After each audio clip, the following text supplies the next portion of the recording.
నమస్తే అండి. పద్మజ ఖండవిల్లి వ్లాగ్స్ ఛానల్‌కి స్వాగతం. పంచారమ క్షేత్రమైన ద్రాక్షారామణకి చుట్టూ పద్మాకారంలో ఉన్న 108 నక్షత్ర పాద శివాలయాల సిరీస్‌లో భాగంగా ఈరోజు రేవతి నక్షత్రం రెండో పాదం వాళ్ళు జాతకరీత్యా గ్రహశాంతి కోసం దర్శనం చేసుకోవాల్సిన కాపులుపాలెం క్షేత్రంలో ఉన్న శివాలయాన్ని చూద్దామండి.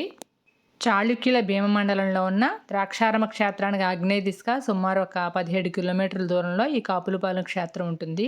ఇక్కడ స్వామివారు శ్రీ భద్రకాళి సమేత శ్రీ వీరేశ్వర స్వామివారుగా మనకి దర్శనమిస్తారు. పూర్వం ఈ ఆలయాన్ని వీరభద్రేశ్వర స్వామి ఆలయంగా పిలిచేవారు. కాలక్రమంలో శ్రీ వీరేశ్వర స్వామివారి ఆలయంగా వాడుకలోకి వచ్చిందనమాట.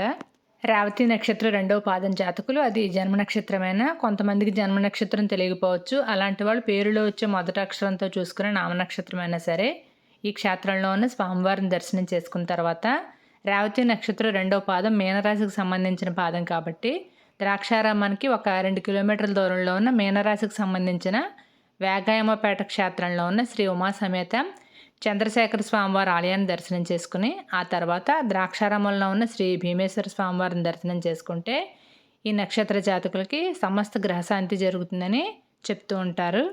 ఈ కాపులుపాలెం క్షేత్రంలో ఉన్న శ్రీ భద్రకాళి సమేత శ్రీ వీరేశ్వర స్వామివారి ఆలయం చాలా పురాతనమైంది. కాలక్రమంలో మళ్ళీ గ్రామస్తుల సహకారంతో తిరిగి నిర్మించారు. ఆలయ ప్రాంగణం చాలా విశాలంగా ఉంటుంది. ఆలయ ప్రవేశం ఉత్తర ద్వారం నుంచి జరుగుతుంది. ప్రధాన ఆలయం తూర్పుముఖంగా ఉంటుంది. ఆలయ ప్రాంగణంలో ప్రధాన ఆలయంతో పాటు ధ్వజస్తంభం, కాలభైరవుడు, నవగ్రహ మండపం, హోమగుండం, చండీశ్వరుడు ఉంటారు. ముఖమండపంలో నందీశ్వరుడు, గణపతి, భద్రకాళిదేవి సన్నిధిలో ఉంటాయి. అలాగే ద్వారపాలకులు కూడా ఉంటారు. అంతరాలయంలో చిన్న నంది విగ్రహం ఉంటుంది. గర్భాలయంలో శ్రీ వీరేశ్వర స్వామివారి లింగం దర్శనమిస్తుంది. ఈ క్షేత్రంలోని స్వామివారికి నిత్యం అర్చనల అభిషేకాలు జరుగుతూ ఉంటాయి. స్వామివారి కళ్యాణం వైశాఖ శుద్ధ ఏకాదశి నాడు జరుగుతూ ఉంటుంది. ఆలయంలో కార్తీక మాసంలో విశేషమైన పూజలు జరుగుతాయి. శరన్నవరాత్రులు, గణపతి నవరాత్రులు కూడా చాలా వైభవంగా జరుగుతూ ఉంటాయి. మహాశివరాత్రి సందర్భంగా విశేషంగా అభిషేకాలు కూడా చేస్తూ ఉంటారు. సంక్రాంతి, దీపావళి మొదలైన పర్వదినాల్లో విశేషమైన పూజలు చేస్తూ ఉంటారు.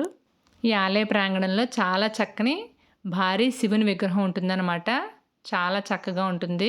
శివుడు ధ్యానముద్రలో ఉన్న విగ్రహం మనకి దర్శనమిస్తుంది ఈ ప్రాంగణంలోనూ. ద్రాక్షారామాన్నే దక్షిణ కాశీ అని కూడా అంటారనమాట. ద్రాక్షారామ క్షేత్రంలో ఉన్న స్వామి భీమేశ్వర స్వామి కాబట్టి ఆయన చుట్టూ ఒక సభలాగా ఉన్న ఈ నక్షత్రపాద శివాలయాల్ని, రాశి శివాలయాల్ని కలిపి భీమసభ అంటారు. ఆ భీమసభ యొక్క నమూనా శివలింగం ప్రతి వీడియోకి కూడా ఎండ్ స్క్రీన్స్లో కానీ ఐకార్డ్స్లో కానీ ఇస్తున్నాను, తప్పకుండా చూడండి. ఆ వీడియో చూస్తే మీకు ఈ ఆలయాల యొక్క విశిష్టత క్లియర్గా అర్థమవుతుంది. ఈ ఆలయంలో మనకి దర్శనం అవ్వకపోతే మానిటర్ కూడా పెట్టారండి. మనం ఏ టైంలో వెళ్ళినా సరే ఆ మానిటర్లోంచి స్వామిని దర్శనం కూడా చేసుకోవచ్చు అనమాట. ఇక రవాణా సదుపాయాల విషయానికి వస్తే ద్రాక్షారామం యానం బస్సులు వయా ఎర్రపోతవరం, బాలాంతరం, కుయ్యేరు, ఇంజరం, కాపులుపాలెం మీదుగా ప్రతి గంటకు ఉంటాయి. ద్రాక్షారామం నుంచి యానా రోడ్డు మార్గంలో కాపులుపాలెం గ్రామం ఉంటుంది. కనకాలపేట రోడ్డుకు సమీపంలోనే ఈ శివాలయం ఉంటుంది.